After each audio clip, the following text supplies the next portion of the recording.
Hi, in this talk we would like to show you some of the activities that we are doing in the context of the UNESCO IGCP636 project. The talk will be given by three young researchers, Fernando from Escuela de Ingeniería de Antioquia in Medellín, Colombia, and Fiona and Violaine from INRS in Quebec City in Canada. I hope you will enjoy this talk. My name is Daniela Blesent and I'm the project leader of this project. Here you can see the institutions that were included in the proposal approved in 2020 and some other entities that joined the team during the same year. There are countries from all continents, mostly represented by universities, and there are also the Geological Survey of France, Colombia, and Slovenia, and also the Ibero-American Network of Shallow Geothermal Energy, supported by the Ibero-American Development Program for Science and Technology.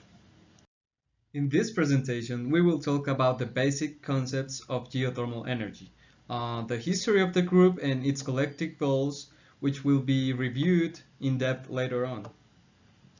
So, geothermal energy is the energy sourced from the heat in the Earth's core and offers a unique alternative to traditional energy sources, including petroleum, coal, or diesel. Geothermal energy is also beneficial in comparison to renewable energy sources such as wind or solar, as it provides a constant source of energy irrespective of meteorological conditions and being accessible 24 hours a day, 7 days a week. In addition to being low emission, it also has a low terrestrial footprint and therefore minimal environmental impact compared to dams constructed for hydroelectricity. The research within Project 636 works towards Sustainable Development Goals 7 and 11, looking for affordable and clean energies while developing sustainable cities and communities.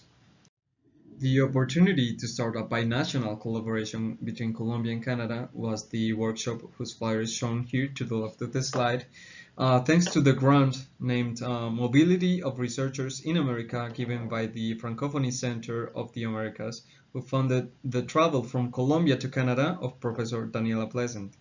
There, with Jasmine Raymond, started thinking about creating a joint research group. The IGCP 636 started officially in 2016 with this group of researchers from 5 countries as the Young Scientist Project, since Daniela, Jasmine, and Pascal had at the time their PhD from less than 10 years. The 3 researchers met during their PhD in Quebec City at Université Laval. Now, we have organized 3 annual meetings as required by the IGCP program. First in Colombia in 2016, Chile in 2017, and France in 2018. In all cases, we fostered the participation of students. In 2018, we attended the Geothermal European Workshop in Strasbourg, and we took the opportunity to visit the UNESCO headquarters in Paris, invited by Oslem Adiyaman, where we had the opportunity to meet several IGCP delegates from different countries and showed the results of our first 3 years of the project.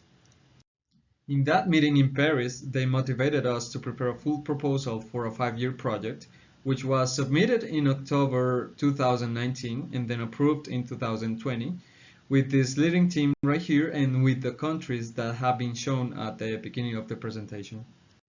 The 3 main goals of the IGCP 636 project are: first one, conducting outreach activities with educational purposes, focusing in the dissemination of scientific knowledge about geothermal energy with communities and students.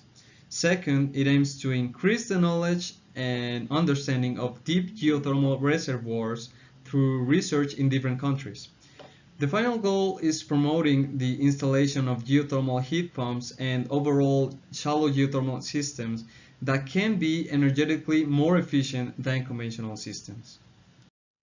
Next, you will see some of the activities led by Colombian researchers. Now, about the first goal.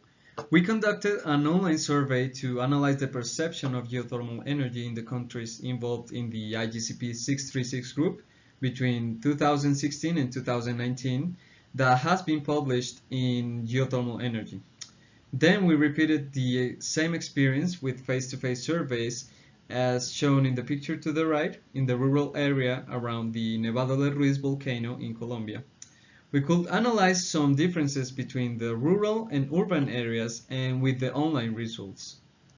Additionally, we are creating a comic series at the Universidad de Medellín, as you can see some characters in the pictures here. 7 videos are under edition and we hope to share them at the beginning of 2022. We also did some activities in a school of Medellín. The goal was to support the organization of the science fair in the school. We did activities from December 2019 until the beginning of March of 2020, until the pandemic began. We also have an ongoing project for an online learning platform called Geothermal, which we expect to launch on January of 2022 with the help of researchers from 10 different countries, helping us create a space where students and professionals can interact and learn about geothermal energy around the world. There are 2 finished undergraduate theses supported by the IGCP636 group about shallow geothermal installations, more specifically about ground source heat pumps and their use in Colombia. The first one being from a student in the Universidad de Medellín who analyzed the feasibility of a surface water heat pump system to be used for the cooling of a flower storage room in La Ceja, Antioquia, and proposing an alternative system that could better meet the energy demands. The other work was done by a student from the University EIA in Medellín, consisting in a prototype for the design of a horizontal ground-coupled heat pump system for the air conditioning of a classroom inside the university campus. Keep in mind that in Colombia there is only one ground source heat pump installed, used for refrigeration purposes. Finally, for the assessment of deep geothermal resources in Colombia, and with the help of the Université Laval, the INRS, and the CEGA, rock samples were collected from outcrops to analyze their hydraulic and thermal properties in the LOG laboratory at INRS. Then water samples were collected at the main hot springs in the area and analyzed at the CEGA in Chile. Then a structural analysis was done for the topology of fracture networks. Analyzing fracture connectivity, rock properties, and water chemistry helps to identify the characteristics of the reservoir at depth. For example, its temperature, its permeability, etc. Next, we will show you some of the activities led by Canadian researchers. The research presented herein is from Dr. Jasmin Raymond's lab. Jasmin is a project co-leader on Project 636 and is based at the Institut National de Recherche Scientifique in Quebec. Jasmin is also the Geothermal Research Chair for the Institut Nordique de Québec. Our research group studies shallow, moderate, and deep geothermal systems. The group's primary objective is to improve the understanding of heat transfer mechanisms affecting the quality and the sustainability of geothermal resources, facilitate their development, and accelerate the energy transition. At INRS, we're fortunate to be equipped with the Open Geothermal Laboratory, which allows us, as well as others, to analyze thermal and hydraulic properties of project samples in Quebec. At INRS, we have research underway internationally, with study sites across Canada, in Madagascar, and in Djibouti. The majority of our research can be split into 2 categories directly aligned with the IGCP636 goals: increasing knowledge and understanding of deep geothermal reservoirs, and promoting the installation of geothermal heat pumps. Many of our study sites are low-temperature regions in which understanding deep geothermal reservoirs to be able to harvest sufficient heat energy for geothermal energy to be viable. When looking for deep geothermal resources, there are 3 primary requirements: a heat source, a fluid reservoir, and high permeability. Available heat is defined based on the geothermal gradient, which is the temperature over a distance, and heat flow. Where these measurements may not be available, the location of hot springs, radiogenic plutons, and fault systems can be used as indicators of regions suspected to have high elevated heat flow and can be considered for further research. The presence of a fluid reservoir is essential as deep geothermal systems extract heat directly from the surrounding fluid, and high permeability allows for adequate recharge during pumping. These requirements and indicators are baselines that have been used in the further analysis of deep geothermal resource projects in North America and Africa. Each of these projects is located in very different geological settings, but each aims to use geothermal resources for either space heating, power production, or both. The deep geothermal research underway in Kuujjuaq is located on the Canadian Shield, and the Burwash landing site is located in a low-temperature area with highly fractured rocks, whereas the study sites in Madagascar and Djibouti are higher temperature regions located in extensional basin and rift zones respectively. Ultimately, the exploration of deep geothermal reservoirs aims to lead to the installation of a traditional heat exchanger or an enhanced geothermal system. For example, Mafalda Miranda's PhD project aimed at assessing the deep geothermal energy source potential in the diesel-based community of Kuujjuaq, Quebec. Through this project, she used unconventional geothermal exploration tools to provide a first-order prediction of geothermal energy source potential and found that the Old Canadian Shield hosts potential to fulfill the average heating demand of the 2,754 inhabitants by using engineered geothermal systems such as the figure to the right. In our team, we are also promoting the installation of geothermal heat pumps. So first, what is a heat pump? A heat pump is a device allowing to extract heat from moderately hot heat source to heat a warmer space. We are studying different avenues to use this heat pump in association with geothermal energy, which is used either as a heat source or heat sink. To do that, we use a different type of system. Geothermal doublet system in which we will pump groundwater, then heat it or cool it depending on the demand of the building, and we inject it in the aquifer. We are also studying systems based on borehole heat exchanger technology, in which a fluid is circulating inside a closed loop and is either cooled or heated by conduction by the underground. So first I will focus on the aquifer project, in which we aim to reduce the urban heat island effect by using a groundwater heat pump to cool building in summer. So groundwater is pumped into a first well, then waste heat is used to heat this groundwater, which is either reinjected into the same shallow aquifer from which it came from, or is discharged into a river. We are also studying the possibility of heating urban greenhouses using the horizontal heat exchangers.